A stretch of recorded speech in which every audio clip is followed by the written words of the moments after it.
questions.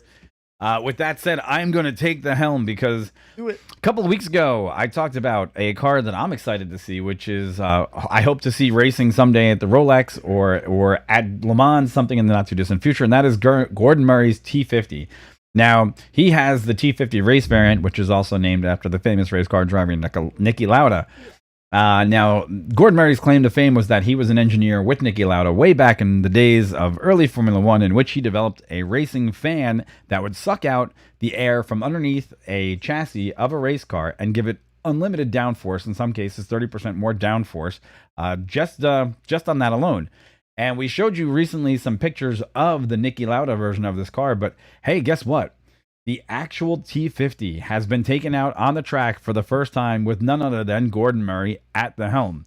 And we got some video for you here. You know, this is obviously available through YouTube as well, but just some little stuff here that if you guys want to check it out, it's actually pretty nice looking car.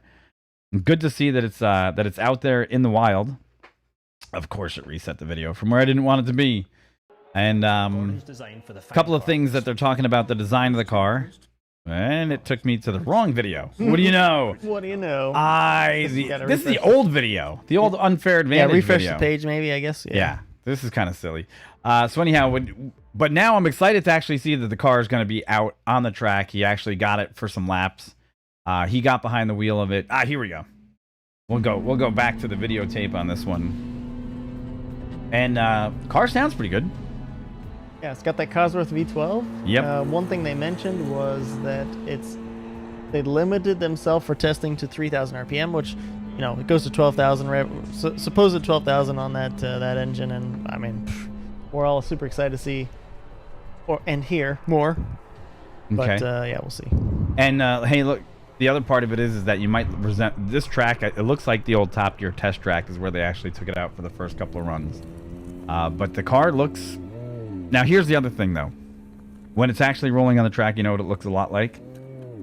Which side? Because the front looks like a McLaren F1, for sure. The whole thing looks like a McLaren F1. I hate to say it. Yeah, the front very much. Look, the front and even the sides, it looks like a hybrid between a McLaren and the... Little Ferrari in the back, maybe? I don't know. Well, it looks like every... I mean, that's a McLaren. That's a McLaren. Look at the front of that thing. That's a McLaren. That's a McLaren.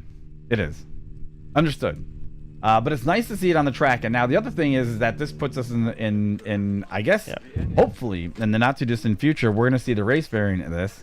And as it may produce, you know, some sort of attempt to run at Le Mans or in the hypercar series, which would be exciting. But Gordon himself was quite excited to see the car rolling around the track. Yep. And it looks almost kind of F1. That's what we're saying, okay? Yeah. Oh, yeah. Without a doubt, this car looks more like the F1. This is the engineering team that they had out there on hand. Obviously, I don't see any of the guys from Top Gear, but look, with the doors open just there in that shot, you know what? I'm going to bring that back for a second. Because if I didn't know any better at that particular moment... You freeze that video. Oh, come on now. Not helping me. Just hit the space bar. Trying. There you go. Okay. Right there in that spot, in that shot right there, that is all almost McLaren. Ask somebody, what car is that? They'll be like, well... That's a McLaren. I think. But there you go. But we've said this good, before. though. It looks good. It does look good. It doesn't look bad. We're not saying that. And another thing that was really interesting in the actual video is when you look at some sections when he's actually sitting in the cockpit, these are all 3D printed components that you see, which is kind of neat. There's parts of the car that are actually 3D printed on the interior. So that's another thing to take a look at, that as they get through these prototyping processes, as things straighten themselves out. This car was very, very rough on the exterior and its panels. And some of the panel gaps were pretty huge.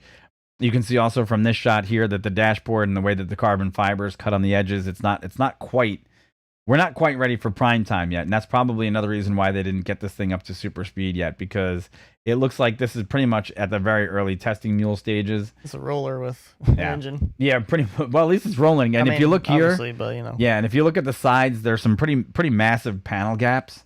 And it looks like it's basically the carbon fiber body is you know, put on there, but it is what it is. Yeah. Oh yeah. What do you think? What do you think when we're gonna finally see this thing on a racetrack, though?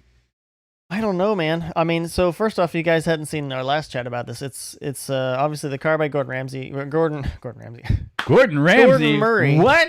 Gordon Murray. But there's only gonna be 100 of them ever. Like they've said that multiple times. So I don't know exactly what team's gonna pick this up? Like what? I'm also super excited to see like on a track and like what it could really do, even like the Niki Lauda version. But what company would? What manufacturer would be just private team? Just boom, private team picks it up and is like, hey, we're gonna race this thing. And I mean, don't know. I guess I immediately have to think to myself, okay, let's say a team does want to pick it up and race it. The next thing that comes to mind is, okay, it's got this fan in the back, which the other car, the original car had as well, which got it outlawed. Yeah. So by the rules. So what?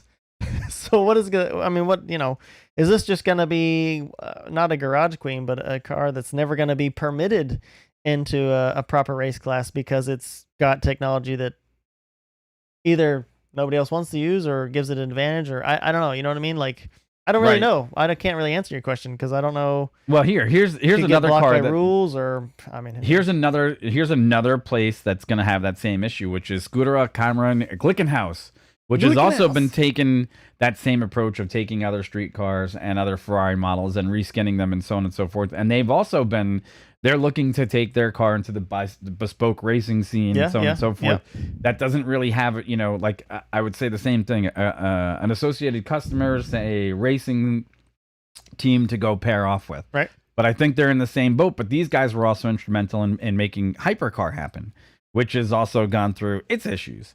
So I only asked the question of if it's going to make it there yet, because kind of like a wish, but right, fingers crossed. I don't know. And James, he is in the middle of the car. That was one thing he was saying when he designed it. He wanted to sit in the middle, bring back that middle seat, which some other street cars have had in the past too. So. Which would be a Formula One by McLaren.